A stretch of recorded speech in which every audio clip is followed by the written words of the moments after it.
Welcome to the Ultra Origin series, where we hear from runners who have recently finished their first ultra or completed a new distance.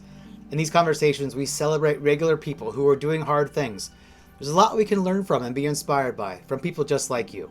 In this episode, we meet Ingrid Sarris, a resident of Jerome, Arizona, one of the iconic towns the Cocodona 250 course runs through. Ingrid was 71 years old in 2021 when she watched the inaugural Cocodona 250 live stream, and she was so inspired by what she saw that in 2023 she signed up for and completed the inaugural Eldon Crest 36. And then this year, at the age of 74, Ingrid came back and finished the Eldon Crest 38, finishing more than 5 hours faster than the year before. And she has signed up to hike the Sedona Canyons 125 in 2025. I had a great time talking with this remarkable athlete, and I hope you enjoy our conversation. It's you, it's Jeff Garmeyer and Simon Gerard. Those you three, I see everything, and then a lot of other ones, but you are my three heroes. So Oh, that's really great. for three different reasons. I'm so thankful that you found the channel and that you like the stuff. And yeah, I'm looking forward to learning all about you. So why don't we start with having you tell us a little bit about you, introduce yourself and where you're from, and let's learn about how you got into running. Okay. I was born in Germany, grew up there, finished my school there, and then got the traveling fever and spent the next 10 years in Guatemala and Jamaica. Oh, wow. Had a restaurant there, and then it turned out that the rest of my working life was pretty much set in the hospitality industry, hotels, restaurants, you name it. I met my first husband in Jamaica, who is American, so that's how I came to America. And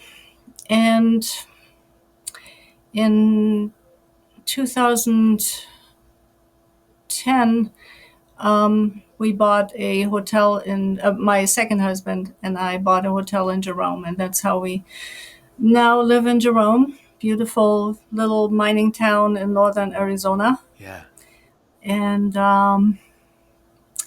that's the very short synopsis of my very long life. Yeah. So, But you didn't get into running until recently in your very long life. No, I never did anything during my work life. I hated gyms, so I stayed away from that. I occasionally owned dogs, so I had to kind of walk them, but that's it. And my family, when I was a very small kid, took me on hikes, and I hated it. Yeah. It was boring. For a little kid, hiking is boring. But I remembered later when every year a pound crept up, I got heavier and heavier and less to do. I had to find something. My husband is an artist, so he has a passion. He is in his studio all day. And he asked me, 10 years ago or 8 years ago, and said, well, what is your passion? And I said, I don't know. I read books and I try to make money. That's my passion. So I had to find something different. And, at this point we got another dog and I took him out hiking, and the area here is just beautiful. I mean, you can hike 365 days a year. Wow. I can't recall a day that I couldn't go out because of the weather. So I really liked that, and I got into hiking. And then I came across some videos from PCT thru hikers, the Pacific Crest Trail thru hikers. And I thought, man, that sounds good. I would like to do something, but I hate camping. I hate putting up a tent and being cold at night, and putting on frozen socks in the morning did not sound really appealing to me. Yeah. And so I I studied for 2 months or so. I studied the PCT, the Southern California PCT, and parceled out 15 to 25 mile hikes that I have access to, or my husband could have access to, so he could drop me off in the morning and then get me 25 miles later. And we have a little teardrop trailer, so I could spend the night there and Yeah. then do the same thing the next day. So I really trained hard for that. I was really into this. And then I overdid it, and I got tendonitis in my toes. Mm. And they put me in a boot and for 6 weeks. So the whole trip was canceled. I was back on the couch. Yeah, bummer. And that's when I actually found the inaugural Cocodona race. And I followed it. I was so hooked. I followed it until the live stream turned off. Uh-huh. At that point, they turned off, I think, at 10 o'clock or 11 o'clock. And then I set my alarm for 5 o'clock when they started again. I did nothing but watch. And I thought, this is beautiful. And plus, it was in my neighborhood. It was running through my town, both of my towns, the one that I work and the one I live. I went out and, saw people running by my house. And, I just was hooked. And I thought, well, I can't do that. I'm too old to start running.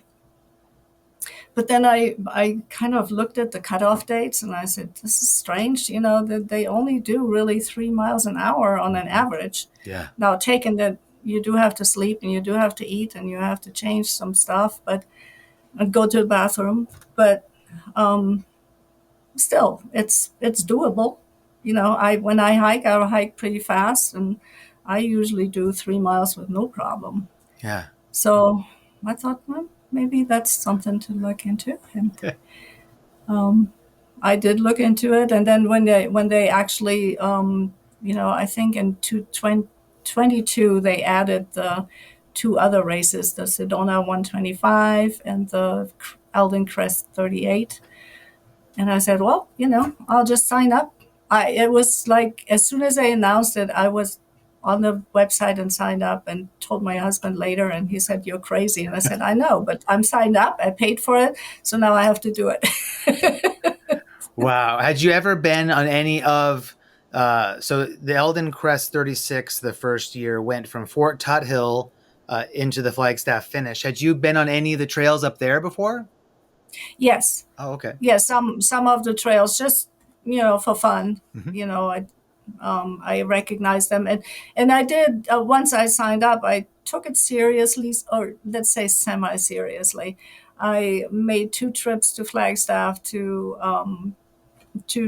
scout out some of the things. I knew I was up on Eldon, and I knew that was a hoof up there. Yeah. But I figured, I can go slow, and once I'm up there, it's kind of rolling down the hill. So, it's the one that before the canyon, what was it called, the Walnut Canyon, that kind of scared me. But it's beautiful. It was beautiful. So yeah, I thought I prepared, but as it turned out, the first race in 2022, no, 23, yeah. I did well. I did well the whole time, and I figured out how to do the drop back thing at Walnut Canyon, and I had all my cold weather gear on me. I wasn't cold, although by the time I came up on Mount Eldon, it was getting dark and cold. And then I had a wonderful barbecue up there. Do you remember that aid station up there? Yeah, that's right. They have the barbecued meats up there. Yes, that's the best aid station in the whole place. So I sat there and had barbecue, and then I got up, and all of a sudden, my back spasmed. It was not ready to. I guess my body thought, okay, we were done, and it wasn't ready to get up and do some more. So it's only, I think, 10 or 11 miles from up there, and it's all downhill. and it took me 5 hours. Oh, Every man. 10 minutes, I had to sit down and stretch, or just, let the spasms go away, or, something. I didn't know what was happening. It scared me a little bit, but apparently I was still able to walk, and I made it way past midnight to the finish line. And my poor husband was cold, and he was waiting there. My estimate was that I would be there by latest by 10. Oh, And okay. I think I got in by 1:30 or so. So he was cold, but he was happy that I made it. I was happy that I made it. So you made the comment that you had gone to Flagstaff to do some sort of like recon missions to sort of check Mhm. out the trails and check out the Flagstaff area. I'm curious to know how you trained for this event, especially considering that until this point you didn't have a history with ultras. So how did you tackle this as a concept, and how did you start to train, get your body ready for this, since you hadn't had any experience in it before? Yeah. One of you guys, and I don't know if it was Simon or you, said running. I think you were asked if how much you should run, how long you should run, and one of you guys said it's not how much you run, it's the time on feet. Yeah. And I figured, if I do 3 miles an hour for 38, then I have to be on my feet for 12 hours. So I have to train my feet to be on for that long. And I did, just that. I Mm. I walked from Jerome to Sedona, from Mingus Mountain down to Clarkdale. Long hikes, not necessarily very fast, but on feet. I Yeah. figured time on feet, and I think it worked well. The only thing that I didn't take into consideration is that the rest of my body, that my legs were pretty much okay, but the rest of the body needs a little workout too. Yeah. So I neglected that completely. And when I incorporated that at my second race this year, before the second race this year, everything went just smooth as butter. I Okay. can't, although, well, I said it's smooth as butter, but a month or 6 weeks before this year's race in May, I took a really bad fall Oh. running. Oh, okay. Um, and it was out in nowhere. And I had a compound fracture of my wrist, Mm. and I couldn't stabilize it myself because I only had one hand to do it with, and I couldn't put the hand and the arm together and bandage it. So it just flopped around and hurt as heck. Oh, yeah. And so it was my first backcountry rescue. Wow. And it was a bad break. It took two surgeries, and I was in a splint at the race. I couldn't tie my shoes. I couldn't really. I couldn't really dress myself either. I was, totally immobilized on the left hand. Of course, I couldn't use any poles or nothing. Mm. So, I had my husband tie my shoes, and at the aid station when I at Walnut Canyon, when I changed my shoes, I just asked for volunteers. Could you, please? But other than that, it went really nice and smooth. So yeah, I came in, I think at 8:30 instead of one Instead thirty of in the night. 1:30. I came Right. at 8:30.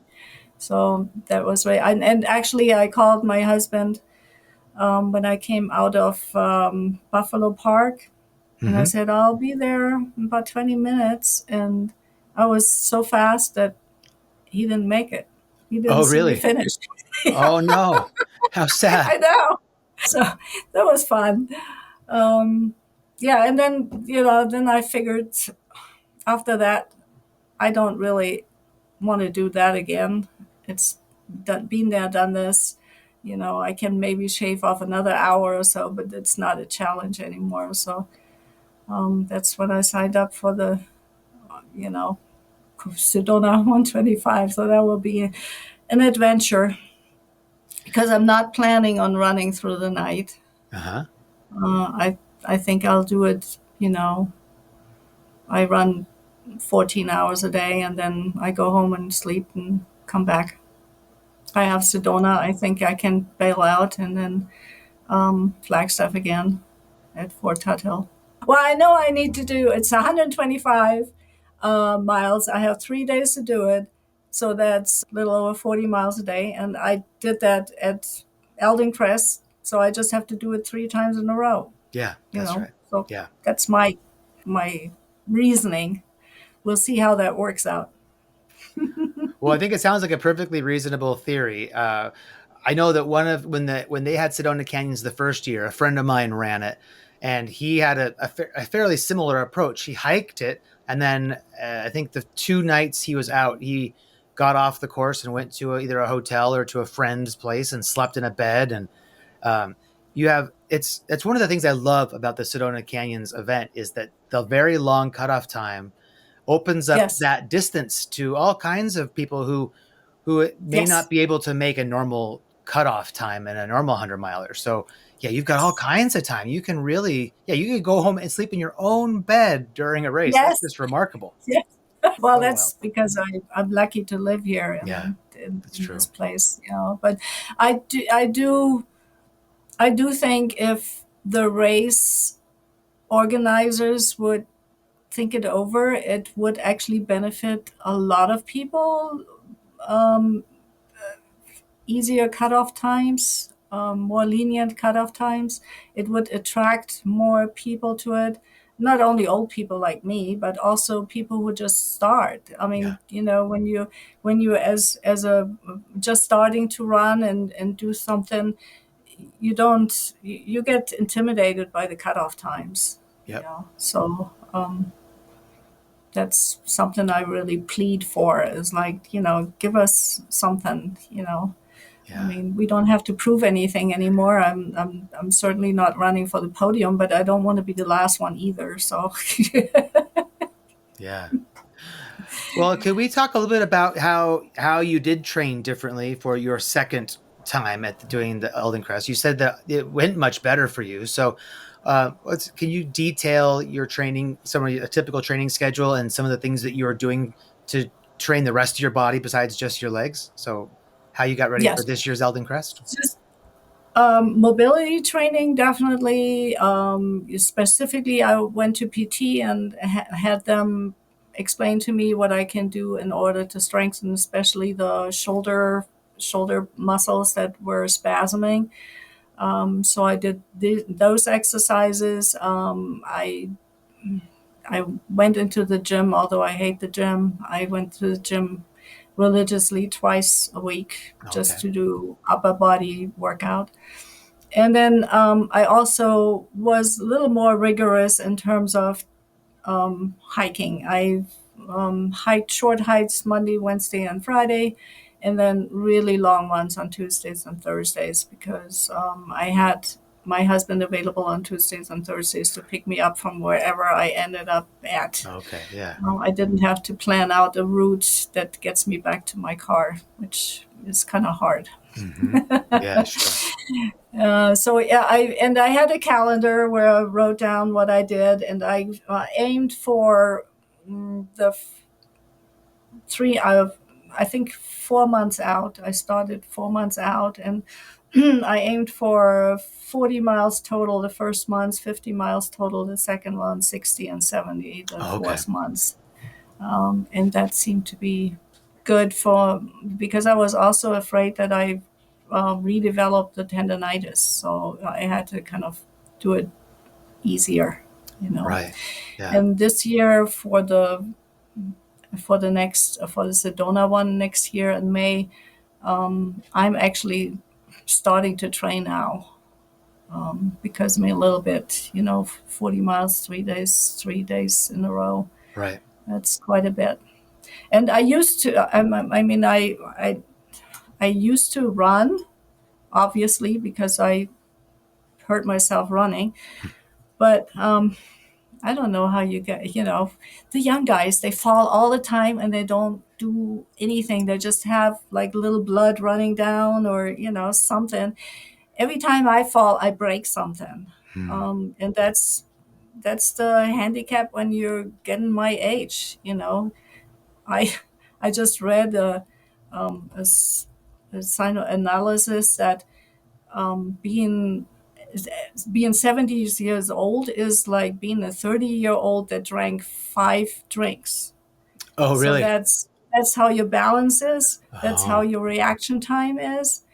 I remember when I was skiing when I was young and I fell, I could choose how I fall because I had a reaction and I made sure I fall on my shoulder or, something big and not this thing. Now it's like, not again. And I'm on my face. yeah. I can't do anything. Hmm. So that's really a big handicap that we have. And my doctor and my husband, they both said, don't run or just run when there are no rocks and no roots. Then Yeah, run. yeah, yeah. So do you try to employ a sort of a shuffle so that you're maybe Yes, moving a little bit but faster? not even on if there are rocks, and there are plenty rocks. I mean, for the upcoming one, you know how rocky. Well, actually, no. I'm thinking about the trail from Mingus to Jerome. I don't Oh, know if you remember that. oh, That's an I awful remember it one. so well. I was actually thinking like it's kind of nice. You don't have in your race in the I don't Swiss have to Chain do Switzerland, that you one. don't have to do that part. That's like the But I worst. do it actually as a hike all the Yeah. time because it's a Okay. beautiful hike. Um, it comes out from a different angle, but it's you see the valley the whole time and the red rocks and just the downhill is kind of you have to take it easy. You can't Yeah, run any that's of right. that. So yeah.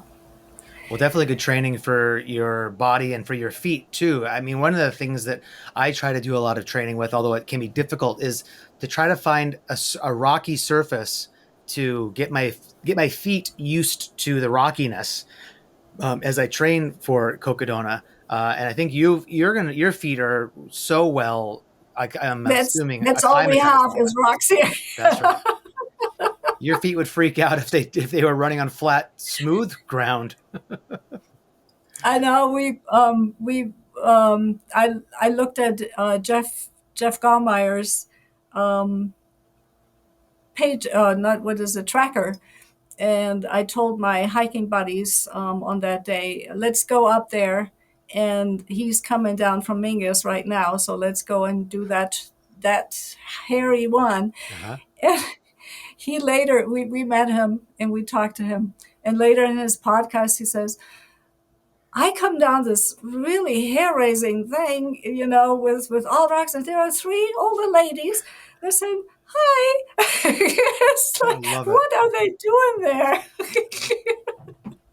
That's tremendous. That's so good. The fan club went up to meet him on the mountain. Fan club went up there. Yes, Yeah. yes. Oh wow. Also, thinking more about the preparation for you getting into Eldon Crest this year. Can we talk about your nutrition plans? How did you what yeah? How did you tackle your nutrition? What was your plan? And then how well or did you execute the plan during the run? I have to admit, I didn't plan a thing in terms of nutrition. My hiking buddy said she develops headaches and caffeine is helping her, so she gave me some chocolate covered coffee Uh-huh. beans. Yeah.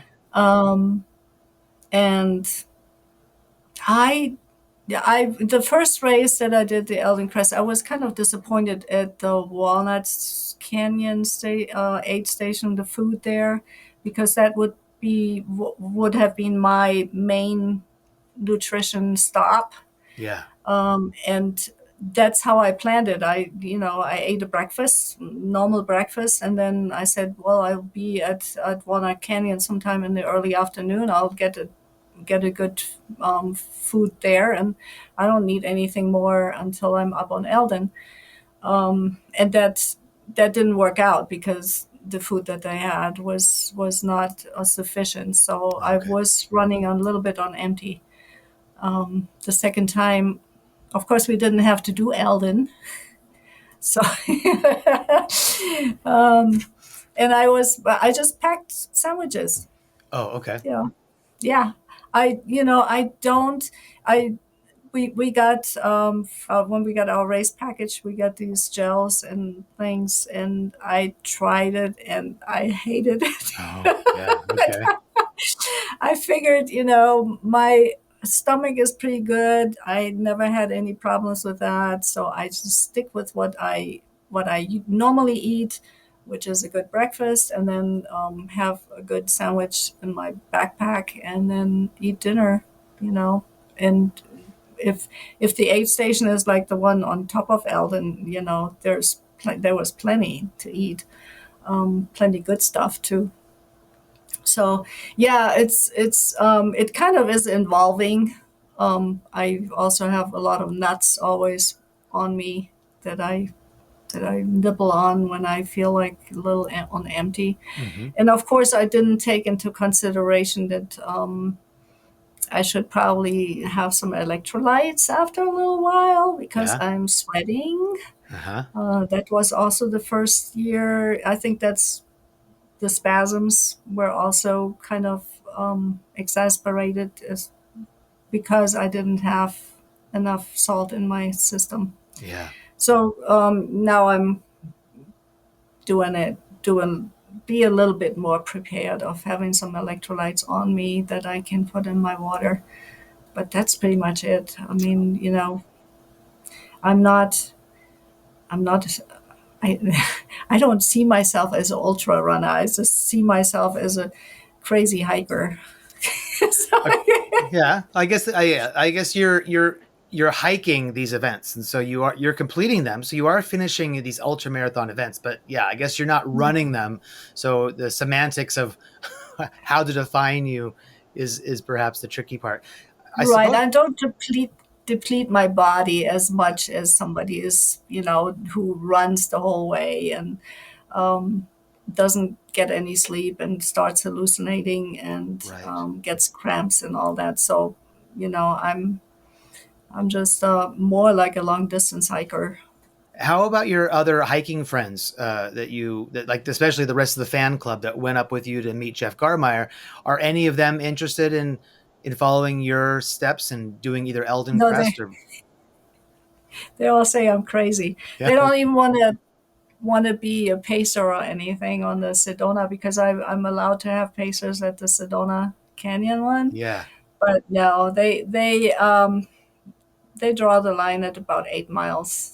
Okay. That's all Okay. they do. So all my long hikes are done by myself, and that was the detriment when I had to be rescued from the backcountry because I didn't have anybody who could hold the hand or wrap it while I'm holding it. So Yeah.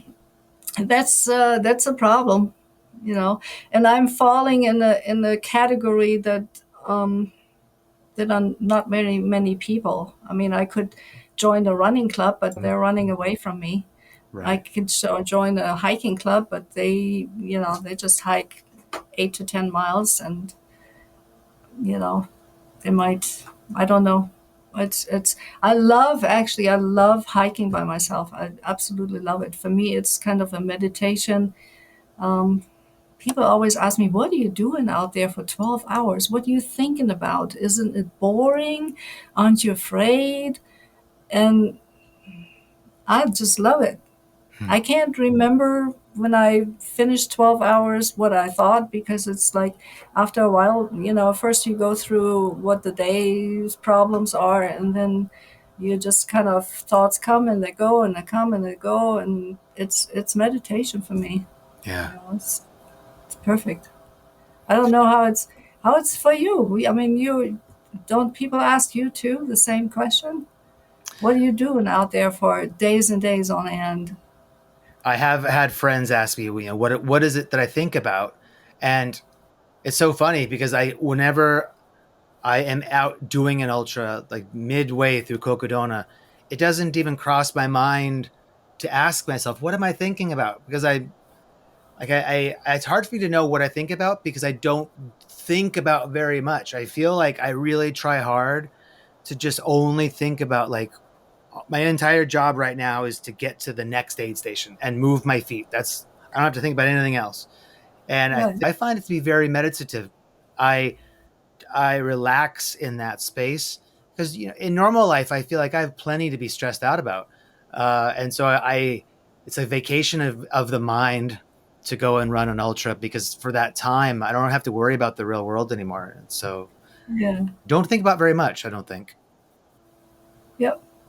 I'm curious since you didn't have any pacers, and it sounds like maybe you won't have any pacers with you at Sedona Canyons. When you did the Eldon Crest races, did you pair up with another runner at any time? Because a lot of times there's other runners on the course. I'm curious if you had spent any time with any other runners or other hikers. I did. In the beginning, I had a lady that I talked to for a while, and then she said she wanted to go run, and she did. Um, the last race, I actually, um, a guy overtook me with a full pack on his back.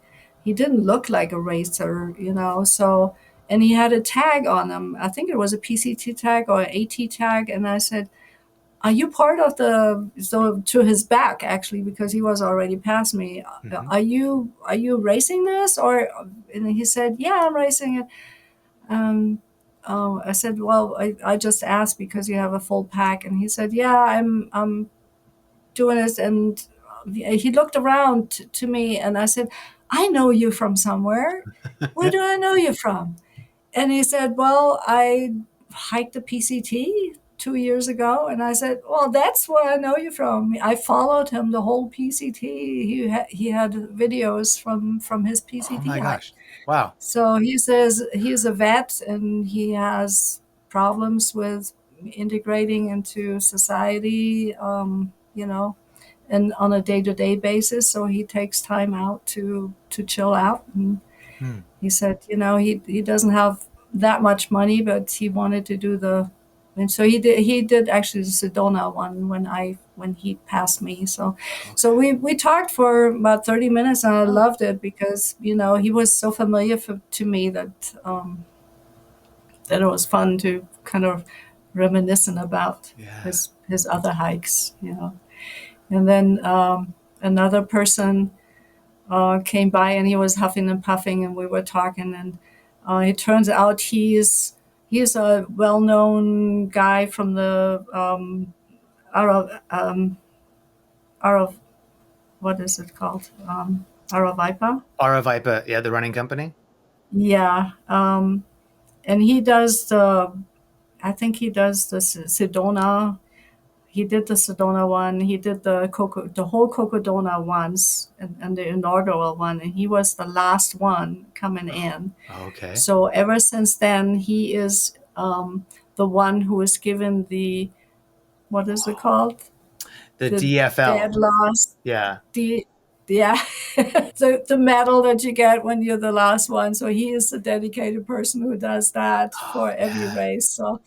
So that was fun to talk to him because he's a talker. So he was talking the whole time, and I was, and it's funny, although I like to be by myself, but when I have somebody to talk to, I look up and I said, "Oh my God, I can't believe I just did 5 miles," and Yeah. It helps the time pass a lot, doesn't it? it does. Yes, it Hmm. does. Yeah. That runner that you were just talking about, I believe that's Andre Lee. Does that sound right? Yes, Andre Lee. Yes, Yeah. Andre. Yeah. Yeah. He's a good Everybody guy. knows Andre. Everybody I knows him. noticed that afterwards. Yes. Yeah. He's so well connected. Yeah. I remember when he finished dead last the very inaugural year. And I've been lucky to see him at other races since then. Yeah, he's well connected and well loved. He's definitely a great guy. You're lucky to get to spend time with him on the trail. That's cool. Yes, he was sweet. Hmm. And he was worn out, so I could take, I kept pace with him for probably about 30 minutes, 45 minutes, and then he was off. I have a philosophy about shoes. Oh, I love Um, this. I haven't had a blister in my life. through all my training, through all my race, no blisters. I had a little swelling on one foot because I tied my shoe too tight, and Okay. I didn't want to stop and loosen it. And I learned the hard way that when you feel something, you take care of it right away. Yeah. But I own one new pair of Merrills, one new pair of Hokas, one new pair of Topos, and one new pair of Ultras.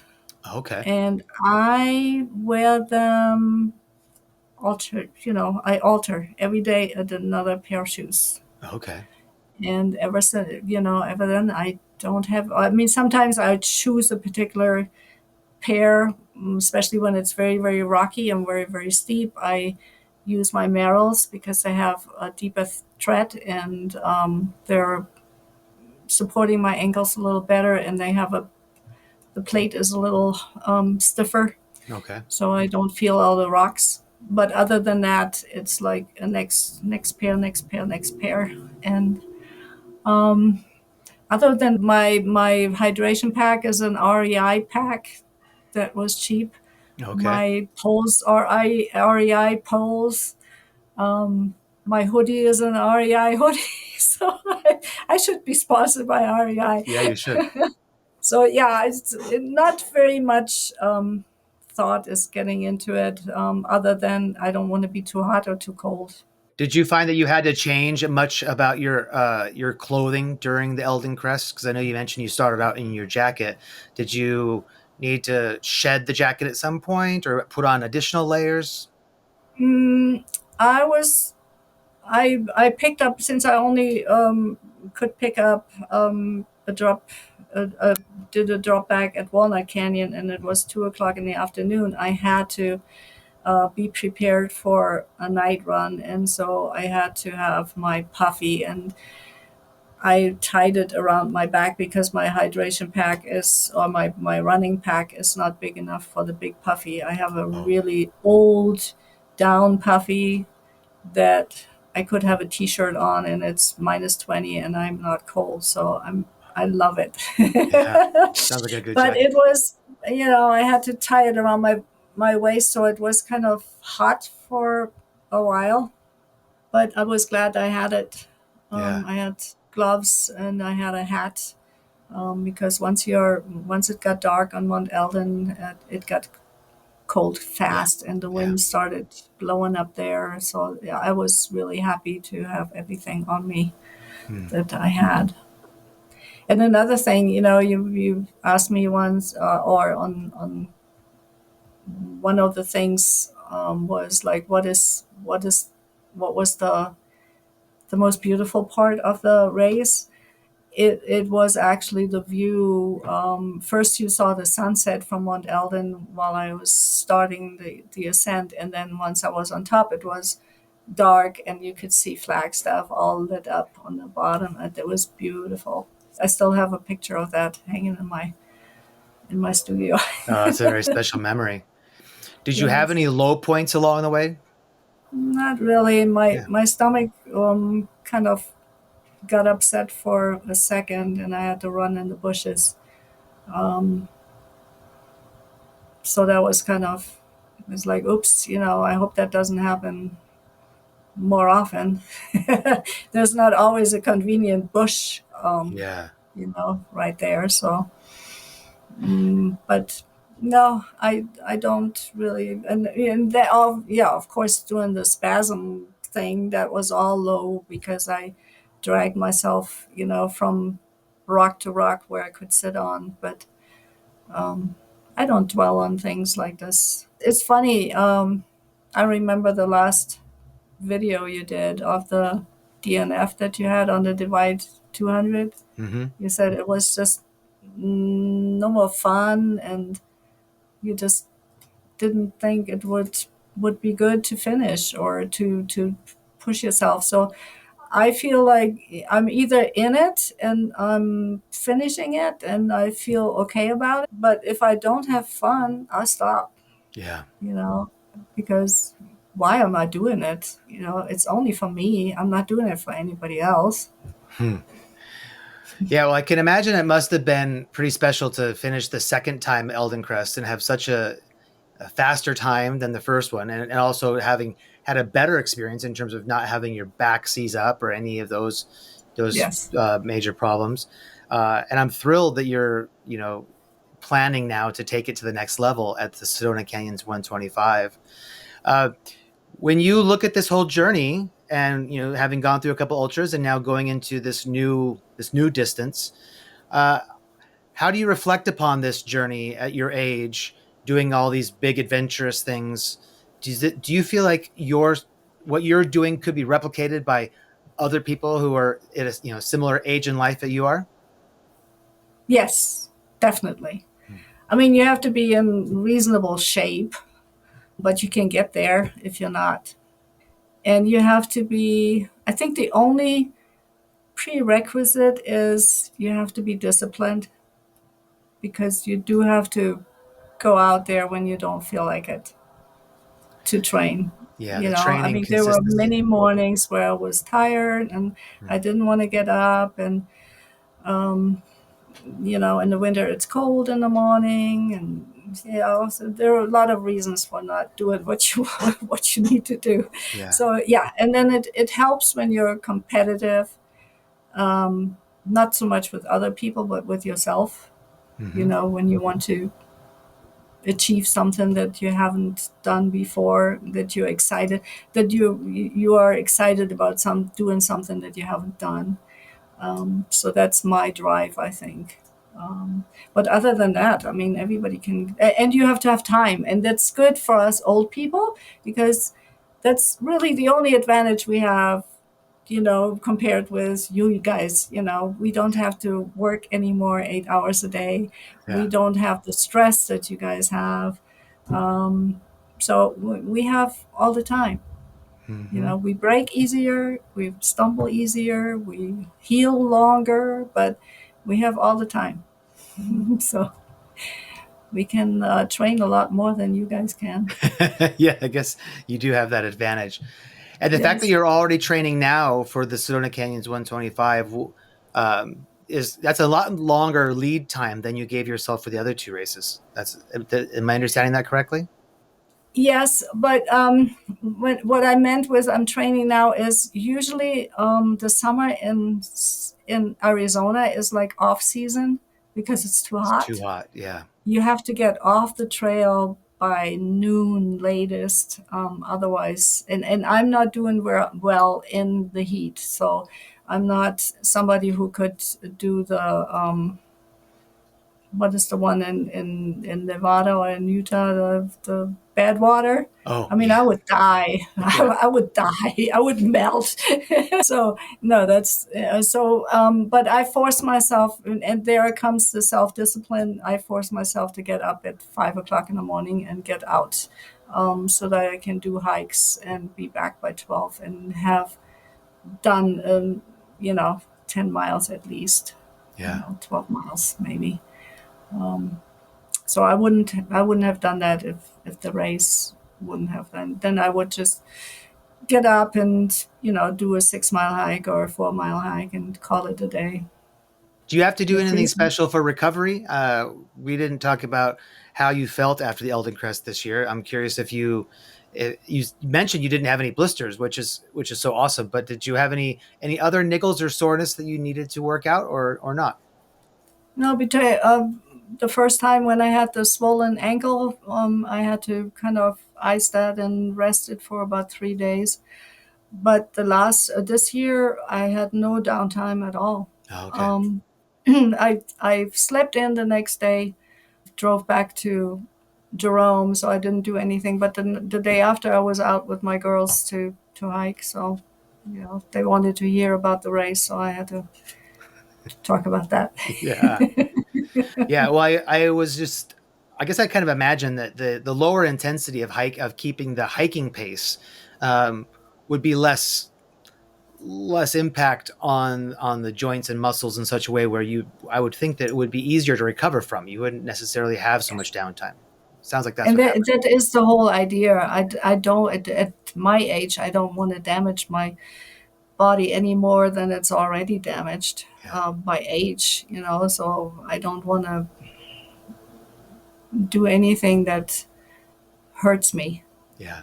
so that's why I'm out there every day to kind of train the body that this is normal, and that's how you're going to be, you know. Yeah. I don't know how you guys do it. I don't know.